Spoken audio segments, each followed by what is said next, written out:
Hello friends, एक बार फिर आप सभी का स्टडी अड्डा ऑनलाइन क्लासेज में स्वागत है। टेक्निकल हेल्पर की मेन एग्जाम के लिए अपन इलेक्ट्रिशियन थ्योरी की 2020 टेस्ट सीरीज डिस्कस कर रहे हैं। अब तक अपन ने एक पार्ट इस टेस्ट सीरीज का डिस्कस कर लिया है। आज ये दूसरा पार्ट है। टोटल 20 क्वेश्चन होने वाले हैं। टेक्निकल हेल्पर मेन एग्जाम के लिए काफी अच्छे क्वेश्चन है। तो लास्ट में कमेंट करके जरूर बताना 20 में से कितने क्वेश्चन आपके सही हुए।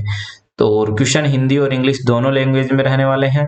जो आज का अपना पहला क्वेश्चन है वह आपके सामने इस प्रकार है। ध्यानपूर्वक पढ़िएगा और जल्दी से आंसर कमेंट करके बताइए। विद्युत प्रवाह की एसआई यूनिट क्या होती है? क्या बोला है? SI unit of electric current. जो इलेक्ट्रिक करंट है उसकी एसआई यूनिट क्या होती है? जैसा कि अपन ने प्री एग्जाम के अंदर देखा कि क्वेश्चंस का लेवल कुछ इसी प्रकार का पूछा गया था, तो उसी लेवल को ध्यान में रखते हुए मैंने क्वेश्चन डिजाइन किए हैं। आज अपनी ये जो सेकंड टेस्ट सीरीज है इसमें हिंदी और इंग्लिश दोनों भाषाओं में क्वेश्चन है।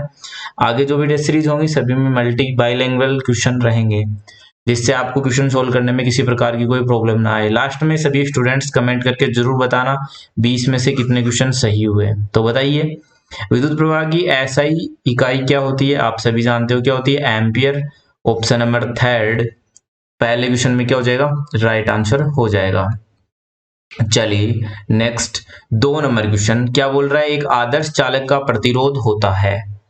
बताइए, जो एक आदर्श चालक होता है उसका प्रतिरोध क्या होता है? 1 ओम, अनंत, 100 ओम, 1 मेगा ओम या शून्य? बताइए। तो जो आइडियल कंडक्टर जो होता है उसका रेजिस्टेंस क्या होता है? हमेशा शून्य होता है। ऑप्शन नंबर 5 2 नंबर में क्या हो जाएगा? राइट आंसर हो जाएगा। आसान सा थ्योरेटिकल क्वेश्चन है।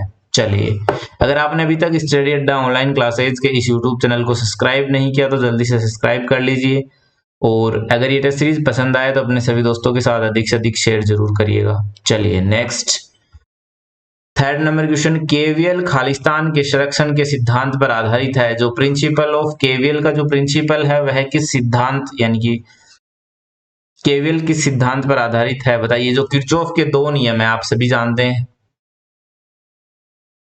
Kirchhoff current law, Kirchhoff voltage law. तो कई बार आपसे करंट लॉ से पूछ लेगा, कई बार वोल्टेज लॉ से पूछ लेगा कि करंट लॉ किस पे आधारित है। तो ये किस पे होता है?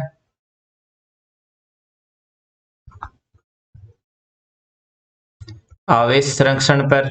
और जो किरचॉफ वोल्टेज लॉ है वह किस पर आधारित होता है? बताइए।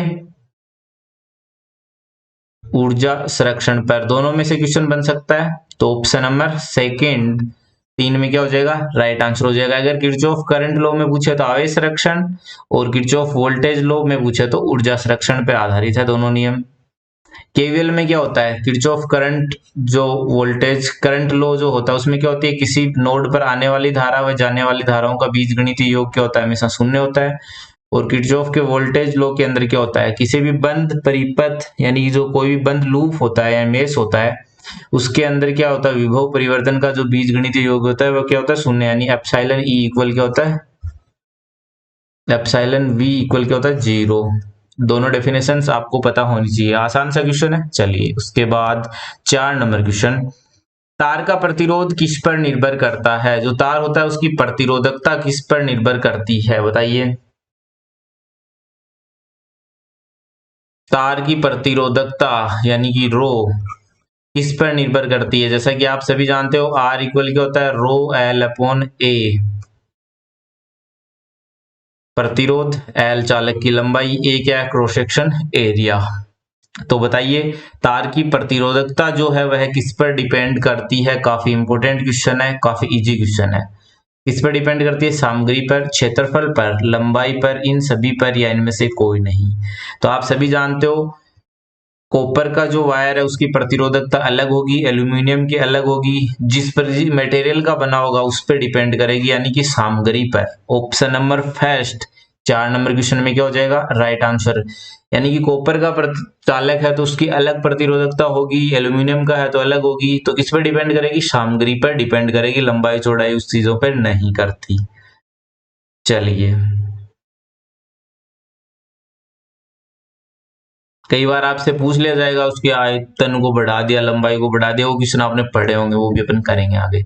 चलिए नेक्स्ट 5 नंबर क्वेश्चन, खालिस्तान के लिए ओम का नियम लागू होता है, बताइए। जो ओम का नियम है वह किसके लिए लागू होता है, बताइए जल्दी से आंसर कमेंट करके।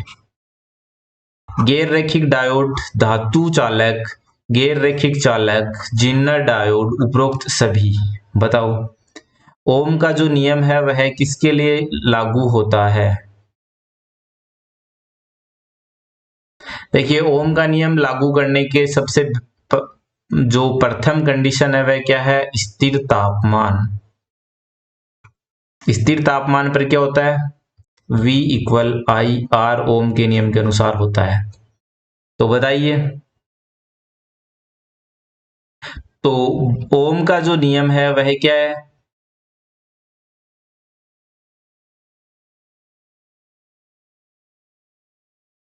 किस पर लागू होगा, बताइए।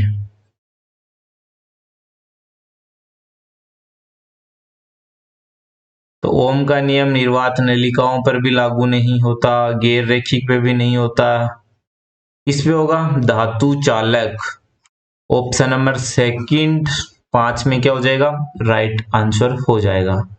चलिए नेक्स्ट 6 नंबर क्वेश्चन। खालिस्तान दो धातुओं के बीच आवेश को संबंधित अनुपातिकता कारक है, बताइए। दो धातु सतह के बीच आवेश से संबंधित अनुपातिकता कारक क्या होता है, बताइए। जिसे हिंदी में समझ में नहीं आ रहा वो स्टूडेंट इंग्लिश में भी क्वेश्चन पढ़ सकता है, बाइलिंगुअल क्वेश्चन है। और अंत में कमेंट करके जरूर बताना टोटल क्वेश्चन कितने सही हुए। और अगर यह टेस्ट सीरीज अगर आपको पसंद आई तो कमेंट करके जरूर बताइएगा और लाइक जरूर करते रहिए। अपने सभी फ्रेंड्स के साथ अधिक से अधिक शेयर जरूर करें। तो 6 नंबर क्वेश्चन का राइट आंसर क्या हो जाएगा, धारिता, ऑप्शन नंबर फर्स्ट। चलिए नेक्स्ट 7 नंबर क्वेश्चन। सर्वोत्तम चालकता के लिए किस प्रकार का तांबा उपयुक्त है, बताइए। सर्वोत्तम चालकता के लिए किस प्रकार का तांबा उपयुक्त है, शुद्ध एनिल तांबा, सिलिकॉन मिश्रित कॉपर, तांबे के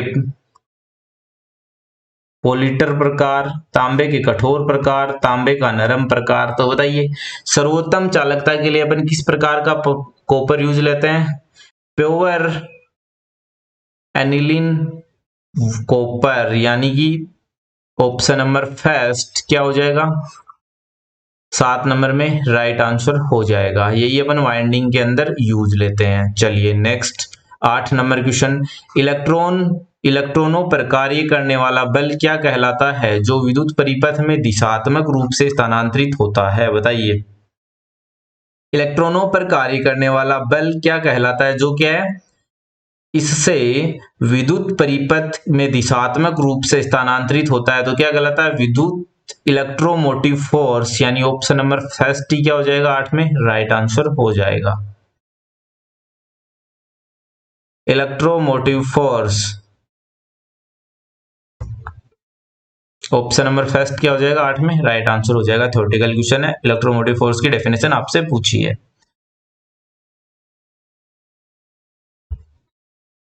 इलेक्ट्रोमोटिव फोर्स E इक्वल क्या होता है, आप सभी जानते हो, V प्लस IR। चलिए नेक्स्ट 9 नंबर क्वेश्चन। ऊर्जा के संबंध में निम्नलिखित में से कौन सा सही कथन है, बताइए। ऊर्जा के संबंध में इनमें से कौन सा कथन सही है। आप सभी ने पढ़ा होगा, अभी तक सुना भी होगा कि ऊर्जा को ना उत्पन्न किया जा सकता ना ही नष्ट किया जा सकता। क्या कर सकते हैं अपन, ऊर्जा को एक रूप से, जो एनर्जी है उसे क्या कर सकते हैं, एक रूप से दूसरे रूप में बदला जा सकता है। तो इस क्वेश्चन का राइट आंसर क्या हो जाएगा, जो ऊर्जा है उसे अपन क्या कर सकते हैं, एक रूप से दूसरे रूप में बदल सकते हैं। ऑप्शन नंबर 4 9 में क्या हो जाएगा, राइट आंसर हो जाएगा। ऊर्जा को एक रूप से दूसरे रूप में बदला जा सकता है। चलिए नेक्स्ट एक न्यूमेरिकल है आपके सामने, जल्दी से सोल्व करके बताइएगा। दिए गए परिपथ में Vs क्या होगा, सप्लाई वोल्टेज आपसे पूछा है, बताइए। देखिए आपको यहाँ क्या दिया है, प्रतिरोध दिया है, वोल्टेज दिया है, यहाँ पे वोल्टेज अपने से पूछा है, बताइए Vs क्या आ जाएगा। आपको मैं थोड़ा सा समय देता हूं, जल्दी से सोल्व करके बताइए 10 नंबर क्वेश्चन।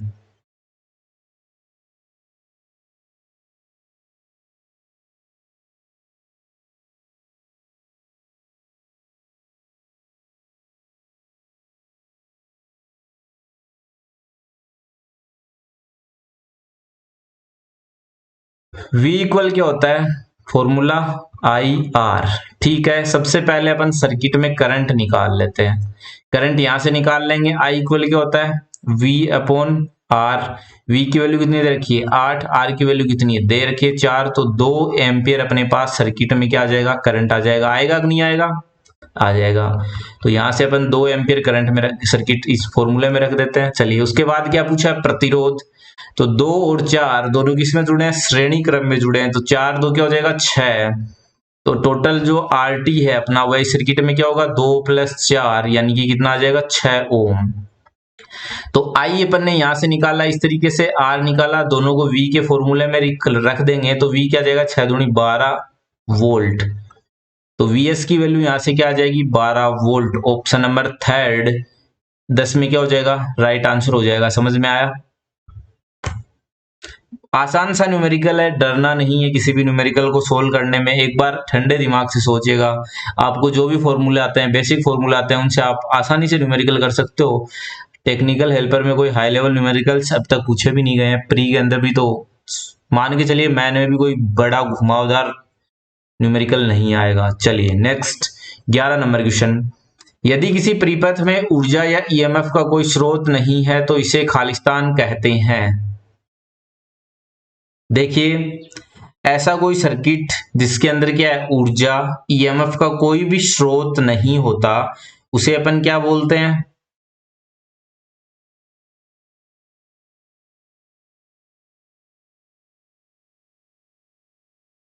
पैसिव नेटवर्क बोलते हैं, यानी कि निष्क्रिय नेटवर्क। ऑप्शन नंबर थर्ड 11 में क्या हो जाएगा, राइट आंसर हो जाएगा। एलिमेंट्स आपने पढ़े होंगे, एलिमेंट्स काफी linear, active, passive, non linear. अगर नहीं पढ़े तो मैं आपको कभी एलिमेंट्स पढ़ा दूंगा, बस आईटीआई के लिए थोड़ा हाई लेवल क्वेश्चन है, बट ध्यान रखिएगा। यदि किसी परिपथ में ऊर्जा या ईएमएफ स्रोत नहीं होते उसे अपन क्या कहते हैं, पैसिव नेटवर्क कहते हैं।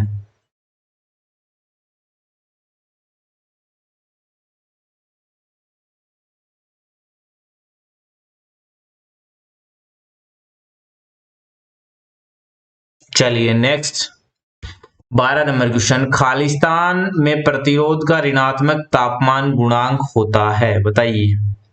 नेगेटिव टेम्परेचर कोफिशिएंट किसका होता है, बताओ।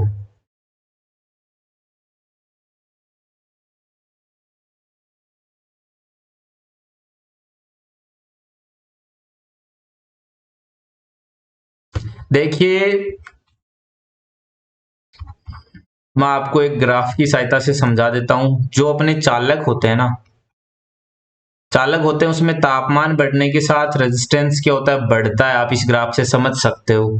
आपको इस क्वेश्चन में क्या पूछा, नेगेटिव टेम्परेचर कोफिशिएंट, यानी कि तापमान और प्रतिरोध, यानी कि तापमान बढ़ने से रेजिस्टेंस जिनका घटता हो, इस प्रकार के करेक्टरिस्टिक्स वाले इनमें से कौन से हैं। तो तांबा क्या है, देखिए सबसे पहले तांबा चालक है, तो चालक का करेक्टरिस्टिक्स क्या होगा, कुछ इस तरीके का। इस्पात है, एल्यूमिनियम है, चांदी है, तो ये जितने भी हैं इन सभी क्या है, चालक हैं। तो चालक का जो ग्राफ बनेगा तापमान और प्रतिरोध के बीच, वो क्या होगा, टेम्परेचर बढ़ेगा तो इनका रेजिस्टेंस भी बढ़ेगा। और जो कार्बन है ना, उसका प्रतिरोध बढ़ेगा। अगर तापमान बढ़ेगा तो प्रतिरोध कम होता है, तापमान कम होता है तो रेजिस्टेंस ज्यादा होता है। आप इस ग्राफ से यहाँ से समझ सकते हो बहुत आसान भाषा में। तो 12 नंबर क्वेश्चन का राइट आंसर क्या हो जाएगा, ऑप्शन नंबर फर्स्ट। याद रखिएगा, काफी अच्छा, काफी इंपोर्टेंट क्वेश्चन है, कई बार एग्जाम में रिपीट होता है। चलिए नेक्स्ट एक आसान सा न्यूमेरिकल है, जल्दी से सोल्व करके बताइए। 1125 वाट 5 ओम भार के लिए धारा का मान ज्ञात करना है। आई की वैल्यू आपको फाइंड करनी है, बताइए। क्या दिया है अपने को, सबसे पहले लिख लेते हैं। पी दिया है, पावर दी है, कितने दिया है 1125 वाट। उसके अलावा रेजिस्टेंस दिया है कितना, 5 ओम। पूछा क्या है, आई की वैल्यू आपको फाइंड करनी है। तो जैसा कि आप सभी जानते हो, फॉर्मूला क्या होता है, P इक्वल आई स्क्वायर अपो इक्वल इंटू आर। ठीक, P की वैल्यू दे रखी है, R की वैल्यू दे रखी है, I की वैल्यू आपको क्या करनी है, फाइंड करनी है। इस फॉर्मूले में वैल्यू रखो और सोल्व करो फटाफट से।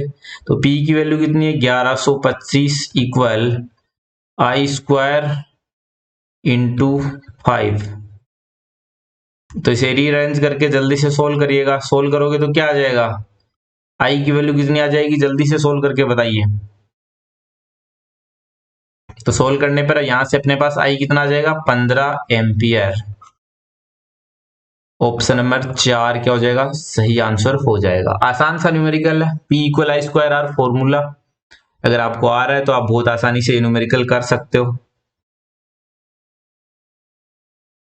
किसी प्रकार की किसी भी न्यूमेरिकल में अगर कोई प्रॉब्लम हो तो कमेंट सेक्शन में कमेंट करके आप पूछ सकते हो। चलिए नेक्स्ट अगला क्वेश्चन, नेटवर्क की कई शाखाओं द्वारा बनाए गए बंद पथ को खालिस्तान के रूप में जाना जाता है।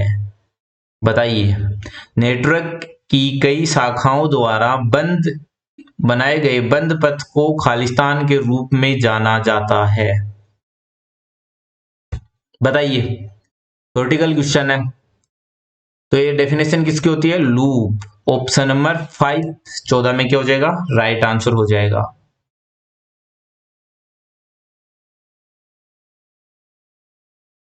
नेटवर्क में कई ब्रांच द्वारा बनाए गए बंद पथ को अपन क्या बोलते हैं, लूप बोलते हैं। ऑप्शन नंबर 5 14 में क्या हो जाएगा, राइट आंसर हो जाएगा। आसान सा थ्योरेटिकल क्वेश्चन है। चलिए अगला, निम्नलिखित में से कौन सा विकल्प डीसी स्रोत की आवृत्ति को दर्शाता है। जो डीसी सोर्स है उसकी फ्रीक्वेंसी पूछी है आपसे, तो आप सभी जानते हो डीसी में फ्रीक्वेंसी क्या होती है।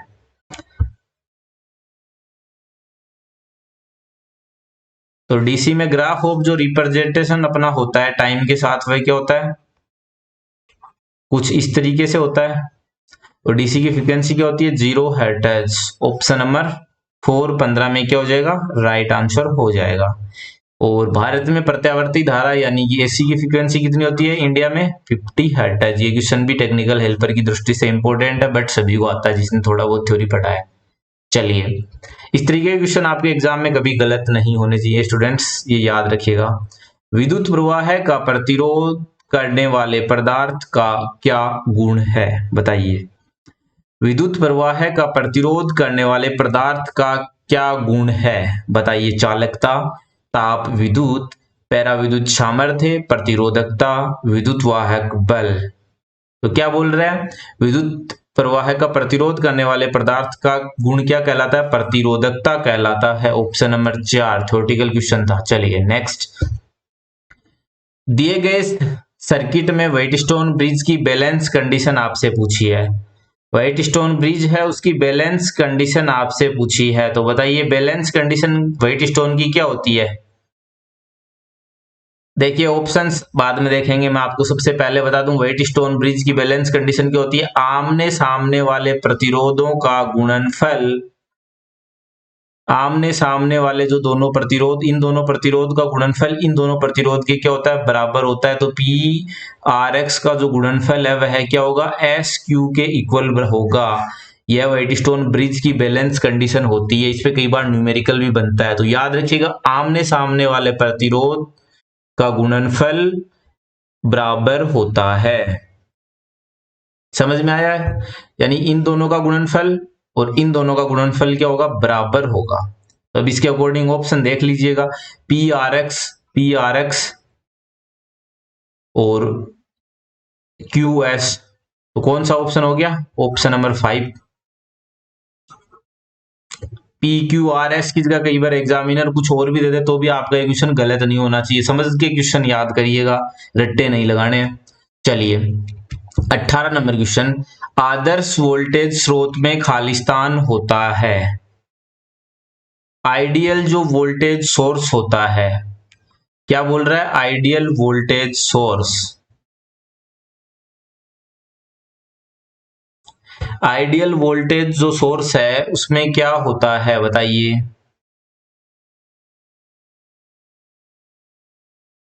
आंतरिक प्रतिरोध आइडियल वोल्टेज स्रोत का क्या होता है, शून्य होता है। आप सभी को पता होना चाहिए, जो आइडियल वोल्टेज स्रोत जो स्रोत होता है उसका सर्किट कुछ इस तरीके का होता है, और प्रैक्टिकल में क्या होता है, कुछ ना कुछ रेजिस्टेंस लगा होता है।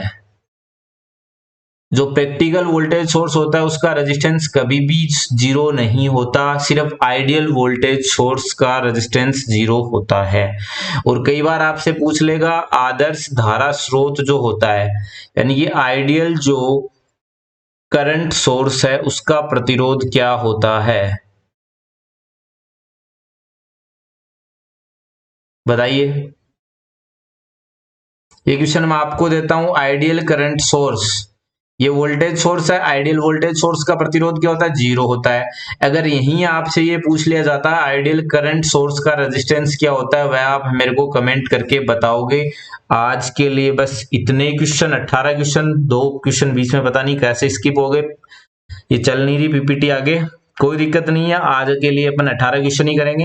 कमेंट करके जरूर बताना आइडियल करंट सोर्स का रेजिस्टेंस कितना होता है और प्रैक्टिकल करंट सोर्स का रेजिस्टेंस कितना होता है। ये 2 क्वेश्चन आपके लिए मैंने आपको दिए हैं, कमेंट करके जरूर बताइएगा।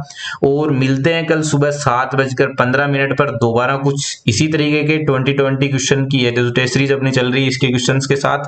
तब तक अपना ख्याल रखिएगा।